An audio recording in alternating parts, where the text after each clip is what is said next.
Good afternoon, everyone. Here we are once again at Chamber Chatter Live, the Puyallup Sumner Chamber of Commerce vlog, and we are in our candidate series. I'm Tara Doyle-Enneking, the CEO of the Puyallup Sumner Chamber, and my co-host. I'm Luke Korum. I'm the chair of the Government Affairs Committee. I'm also with Puyallup Nissan. Excellent, and we have today Paul Herrera, who is the Puyallup City Council candidate running in District 2. So welcome, Paul. Yeah, thanks for having me. Appreciate it. So happy to have you. So we'll kind of kick things right off and just learn a little bit about why you decided to run. Well, okay. But first, I'd like to thank the Chamber for having me today and give me the opportunity to, tell the people who I am and what I'm about. But before I do that, I wanted to mention the people that today's June 6th, and Yes. 75 years ago today, a lot of American men and women were involved with the D-Day landings in Normandy. Mm-hmm. And I wanted to mention real quick one person who is a Puyallup resident. His name is Norm Kissick. He was 19 years old and was on the second wave at Utah Beach. I talked to him last week here in town, and he told me his story. I've known him for a while, and he is there in Normandy right now Nice. for the 75th anniversary. And I just wanted to thank all Americans who are recognizing the importance of what happened on that day and how that shaped that war and the way the United States runs today. So, but I appreciate that. Yeah. Thank you. 94 years old he'd be then. he's Long Spitfire. journey. He's a great guy. Yeah, I hear think that we'll stuff. learn throughout our interview with Paul today that certainly serving our country is definitely a big part of his life and lifetime commitment. So I'm very anxious to hear more stories from you on that. But for now, we're going to put your candidate hat on Put it and on. see how and why you decided to go ahead and get into this race. Well, What compels you? What compels me is a long time ago, someone told me that if you don't promote yourself, step forward, into leadership positions, then somebody else, maybe unqualified, will slide right on in there. You're gonna have to live with that. I've heard a lot of people here in Puyallup talk about what right looks like here in Puyallup, but they haven't stepped up. The opportunity for me to step up is now. My children are grown up. I've lived here for 20 years. I've seen how the town has changed. And my life experience, I think the timing is right for me to move forward, and I'm taking that advice a long time ago, and I'm stepping forward, taking a leadership position, and moving forward now. Great. So, What are some of the issues important to you? well, some of the issues that are important to me, and what I think is important to a lot of people here in town by just talking to people, we have the homeless issue here in town. You have perception, and you have reality in some aspects, and some of those kind of merge together, and we have to work on both of those type of things. When it comes to the homeless issue, a lot of people there's a lot of talk. There has been some action here in town, but I think I can bring a new perspective to it just from my background. We'll get that here in a little bit. Yep. There's also a perception here in town of how business owners are here in town. Sometimes there's a perception here in Puyallup it's kind of hard to do business here a little bit. In particular, maybe the permitting, how they do permitting here. I've heard that from business owners, and I can bring a little bit of perspective to it. I don't own a business in town, but my background, I was the commander here at the Puyallup VFW here in town, which we're dealing with the things that are happening here in town, and the economy. We're affected by all those things, and I was the commander there for a while and had to run that place and bring it up from the ashes, but I think I'm bringing a perspective of that too. Awesome. We have Curtis Thiel. I just want to say hi, Curtis. Hey, Hey, Curtis. Thanks for joining us. He is also a Puyallup City Council candidate, so we're anxious to have Curtis on the show on Monday. But thanks for tuning in. You're probably trying to get a sneak peek, aren't you?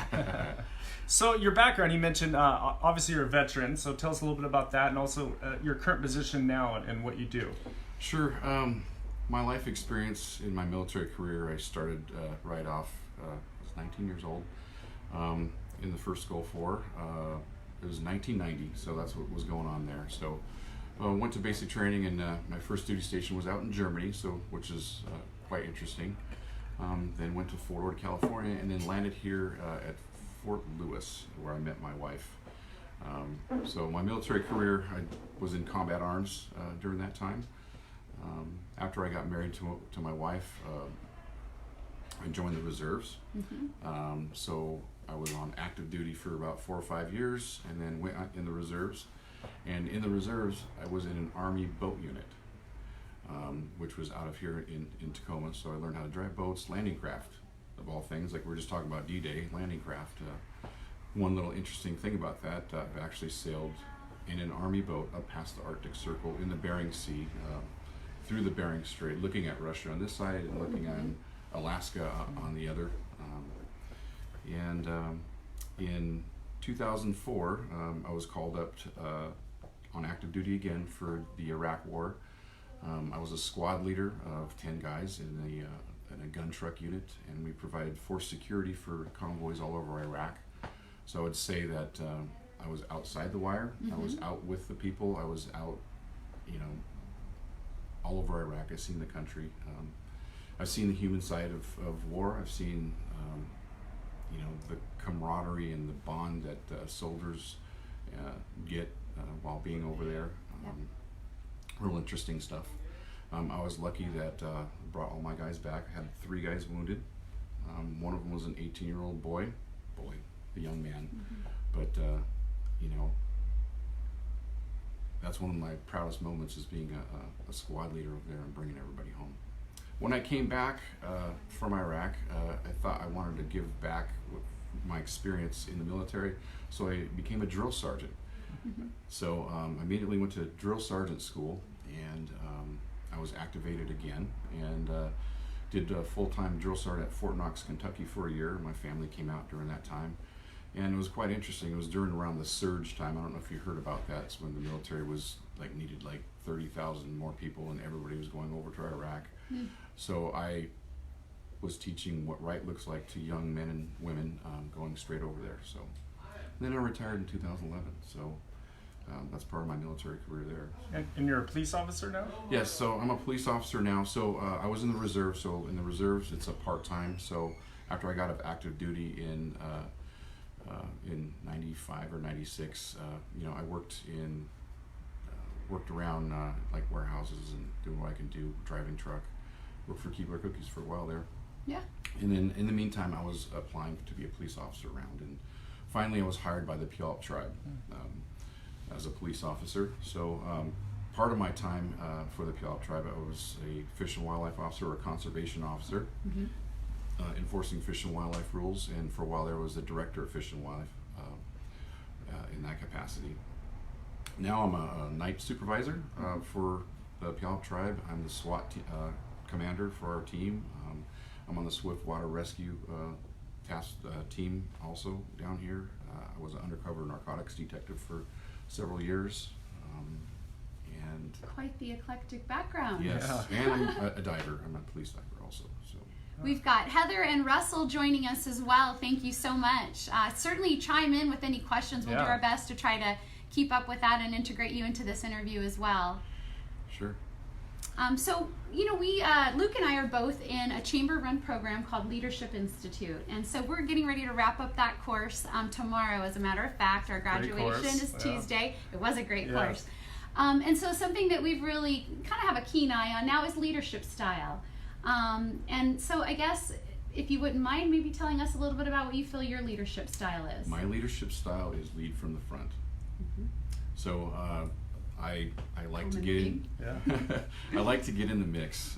I not like micromanaging it anyway. I'd like to mentor, set the tone, set the pace, and run with it, and fill in the gaps where there where there's a leadership that is needed. Just fill in the gaps. I've always kind of been that person to step forward and do it. People said, hey, slow down, Paul. In my work, in police, in my military, I've always kind of been a high tempo type person, and I think I can bring that here to the Puyallup City Council. But leading from the front, that's my style. Good. Yeah. Tell us something about your personal background, or also maybe something we might not know or able to find out by Googling you. I'd like to know the knit and the grit. Heard here first, live on Chamber Chatter Live. And we have a question right after that. We'll follow up with Russell, but let's answer that first one first. Well, I don't know if Google, boy. We want it off Google. Yeah, exactly. Well, when you Google, you never know what you get. But True.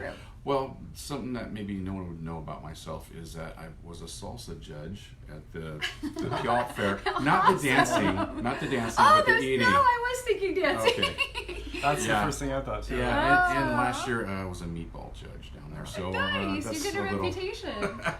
Yeah, they keep calling me back. So Yeah, we've got someone here at the So chamber Russell- that wants to do some food tasting as well. We should loop her in. great. So the first question was by Russell. We just lost it, but it had to do with the mental health system. What would you do about that? Well, Russell, how you doing, Russell? The mental health issue around here. So I really think that the state needs to step up. It seems like, so when I first became a police officer, we had places to take people in crisis. Right. It was Puget Sound Hospital. They closed that down. And the way it's kind of going now, because I'm dealing with people on the street all the time in mental crisis, and until they meet a certain threshold, we can't do anything with them. The jail won't take people that are flagged with mental health issues on small misdemeanors, non violent type crimes, and they're lost out there. And some of them with mental crisis, they may not be in drug addiction out there, but they become vulnerable. So I really think the state needs to step up and do their obligation to start taking care of it and working with the state. I believe, Pierce County is starting to do some things here. They opened up a center, I think, out in Parkland or something. Yeah, the new Well Found Clinic. I was actually on that Behavioral Okay. Health Coalition, and so that was a joint effort by Franciscan and Multicare to provide beds to the area. And I think there have been others that are following suit, and so I think we are finally starting to see it. It's definitely hit its boiling part.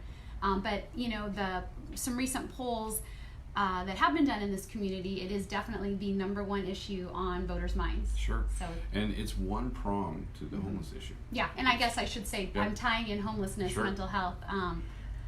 Yes. Yeah. Which was actually the next Heather's question, The next question, by Heather and Chris, I think, asked both the homeless and mental health, which we're going to get to here in just a moment, I think. Sure. But Yeah, no, go ahead. If just to further that conversation about mental health and how it may lead to homelessness and what you see the city should potentially do.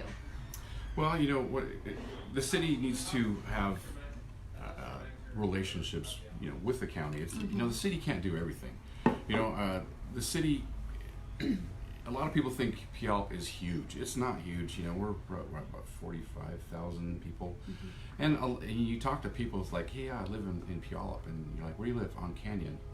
A lot of people think they live in Puyallup, and they really don't. But we're kind of a smaller town, a medium-sized town with big problems at our doorstep, and we need to work with other governments, our county, with the state, and come up with a solution together. Puyallup can't do it on itself. I'll tell you one thing about Puyallup is that Puyallup has a huge heart, and I would liken it to the movie Rudy. You remember that? So, Rudy had a huge heart. Oh, the movie for Rudy, football. of course, Rudy. Yes, Great sorry. sports He had a- Yes. Yes, he had Don't a make me cry. He had a huge heart for football, but he was only like 5'3", 140 pounds. And Puyallup is kind of like that. We have a huge heart, but we're only 5'3", 140 pounds. We cannot be a linebacker for the NFL. There's only so much we can do, and Puyallup wants to help lots of people in this community, and and they always have. When it comes to homeless issues here in town, Puyallup has always been good at helping the temporary homeless, the families, and things like that. St. Francis House, their program is great, and I'd love to sustain those that type of programs. So. St. Francis House. Speaking of which, Yes. we're in competition together. Oh yeah, we got a One final day for the St. Francis House giving raffle. You have an opportunity to go log online right now on our event page for June 7th. You can purchase for $10 a gift card or a raffle ticket that will enter you a chance to win a $500 gift card to Chick-fil-A, free detail. a free detail at Korum's, or a gift card at South Hill Mall. So one last push to raise money for such a great cause. I'm on Team Chick-fil-A. I'm on Team Korum. Both of them go to the St. Francis House is the good part. But So we that's are in a the little bit of win-win. competition, But we do have a little Yeah. inter-class competition going on with our team. So just one little plug in there for that. So, Paul, one thing that impressed me most about you, just looking through your bio, is all the associations, the clubs, all the volunteer work you've done. And thank you for all the service you've done, not just in the military, but for our community. So can you just tell us a little bit about all the ones that you're affiliated with? Sure. So I've had the opportunity to start giving back to the community. My children are grown now, and I've had, and I retired from the military, and I don't have that aspect of things. So right off the bat, me and my wife, because I was gone a lot, on deployments, military schools, going on reserve time, going out of the country, and doing all these things. And my promise to my wife was that we need to do something together. So me and my wife, we've been married for 24 years. Liz Herrera, and a lot of people know who she is because she works at Fred Meyer here down on River Road. Nice. And but we wanted to do something together. So we started to go down here to the local VFW down here, and right off the bat, with any organization, if you have a little bit of spunk or a little bit of motivation, they put you in a leadership position right away. Right. And that's what happened to me down there. So I eventually became the commander there after a few years, and the VFW was having a transitional problem with recruitment. The VFW is the Veterans of Foreign Wars, and they help veterans here in the community. And there's like a generational gap between the Vietnam veterans and the Iraq-Afghanistan veterans. It's a big gap, and so their membership was kind of going down, and they weren't doing much stuff over there. So, and they were in financial issues. So I went over there with a lot of spunk and with my wife, and we turned that place around and doubled the membership. We're almost at 1,000 people for membership here in town. That's You great. won Veteran of the Year because of your work. Yes. I So saw on there. yeah, 2016. Wow. For the state, not just the. correct. Yeah. I was Veteran of the Year for the state of Washington. Some of the boards I'm on right now is I'm on the Pierce County Veterans Advisory Board, which is a board that advises the county council on indigent veterans, in particular type things with that type of aspect. I'm on the Veteran Legislative Coalition now in Olympia, and we testify on bills down there in Olympia, so I'm connected and have relationships down in Olympia during session. That was quite satisfying doing that, stuff like that, yeah. So Great. Well, and I'm excited. You and I, just on a side discussion, the chamber wants to start a military affairs program or committee, and so I'm seeing a very likely chair over here that could help launch that and give it shape and sort of see what really would serve the community and tie the business community to that as well. So. And what I like about the chamber here is, you got right behind us is Farmers Market right behind us. And one of the things that turned our VFW around was having our beak out in the community. And part of that was having a booth down there at the Farmers Market. We've had that 5 years, and we've helped hundreds and hundreds of people in this community. I visited this last weekend. Yeah, thank you. Booth. Yep, so yeah. Nice. Main Street Association does a great job with the Farmers Market. We love. Best one in the state. It is. Yeah, absolutely. I see another community philanthropist is also logging in, Steve Herrera. Thanks for watching. Hi, we Steve. appreciate it. He just did a phenomenal, he and his brother, I should say, just did the big USO VIP beach party, which raised a ton of money. You could probably confirm how much it was, but not only was it all for a great cause, but boy, did you guys make it a fun evening, and the community really turned out on a beautiful night. And just, it's so great for the work you're doing, and it's inspiring to a lot of people. So thanks, Steve Herrera. Thanks, Steve. Steve and Mike Herrera, I should say. Yeah. So what do you do for fun? Well, try to squeeze that in. No fun during campaign season. No fun, but I ski. I ski a lot. Oh, good. I ski with my 80-year-old dad. And he smokes me on the I love slopes. it. I love it. Yeah, I do ski a lot. So summertime, I do a lot of. I'll squeeze in some hiking, but not much. So, yeah. Great. I saw somebody had commented about Fred Meyer, and I know you mentioned your wife worked there, but I think it was just tying in, and I don't want to ignore anything that somebody's saying, but I think, again, just talking about sort of the drug prevalence, drug deals, not feeling safe in all of our areas of community. So I think public safety, this particular city council has gotten behind raising money and supporting that effort for. I think what she was saying was the blatant drug deals and just the shenanigans that go on down there. And then Kevin Enlow also followed up with the what we're talking about, the homelessness and the drug. I will totally touch on that. What should we be done? Here's another little aspect that I that people may not know about me. So 10 years ago, I was an undercover narcotics detective. So I know the trends, idiosyncrasies, and habits of drug dealing and what goes on here.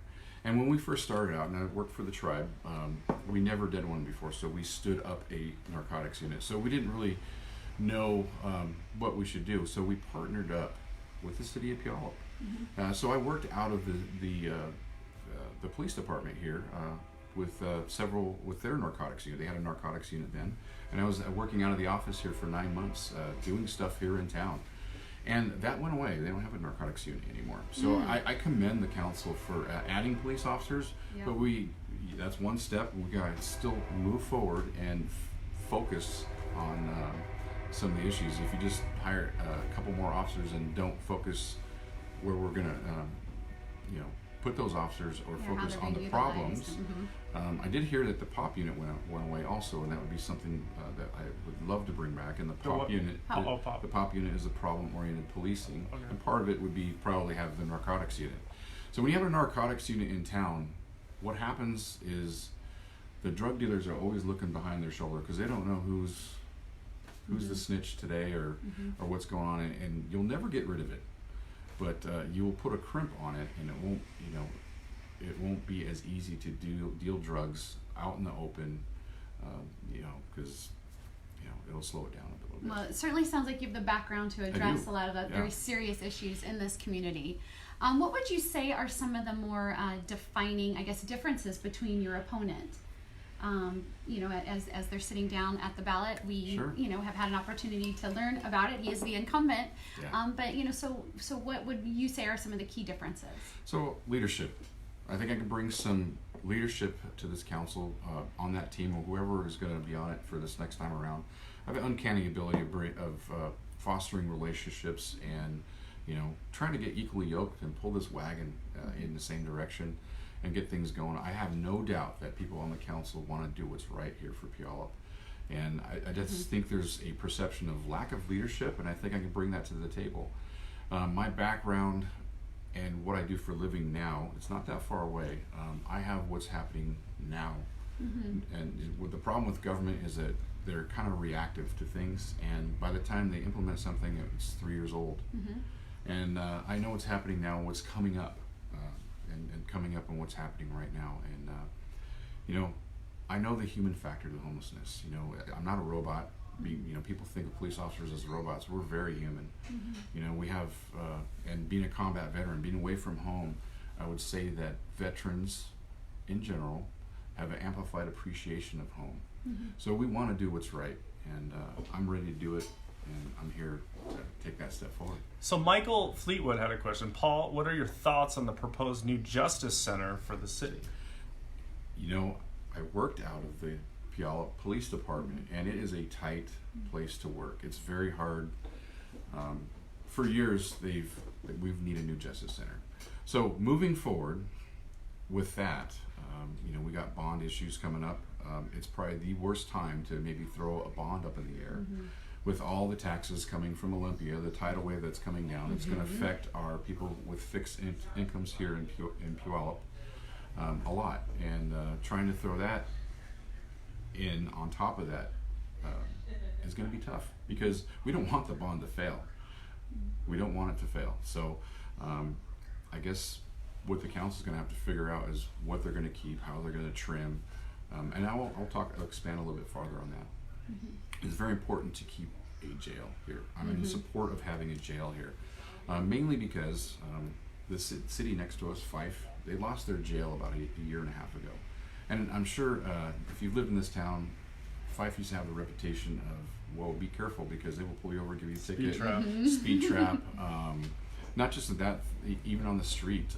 They're connected to Highway 99 from Des Moines, and there's a lot of White Center, and a lot of crime is up in that area, but it stopped at Puyallup because Puyallup had a reputation of being very proactive. Since their jail went away, crime, I'm not going to quote any stats because I don't know stats, and stats don't always tell the picture, but I do work there and I know what's going on. It's gotten worse because before Fife would, a small crime, someone steals something out of the 7-Eleven or breaks a window and they catch them, they take them straight to the jail real quick right there in town. Now they have to go all the way to Des Moines and because that's where their contract is. And they're a smaller department, and if there's only 4 officers on, they're not going to allow an officer to spend an hour booking a guy in Des Moines. They'll just write him a ticket and move on. But what has happened is that the bad people who are committing crimes know that, and they're like, I don't care about a ticket, and they're on their way. So they've lost their momentum on that. So I think it's very important to have our own jail, and for those small misdemeanor crimes. Yeah, makes sense. So we're kind of wrapping things up here for our time. If there's any other questions, certainly chime in. But I'm going to give you an opportunity to ask for support, endorsement, and just give us your stump speech, I guess. Why should we vote for Paul Herrera? Well, you should vote for Paul Herrera because I'm going to step forward with leadership. I'm going to give you leadership.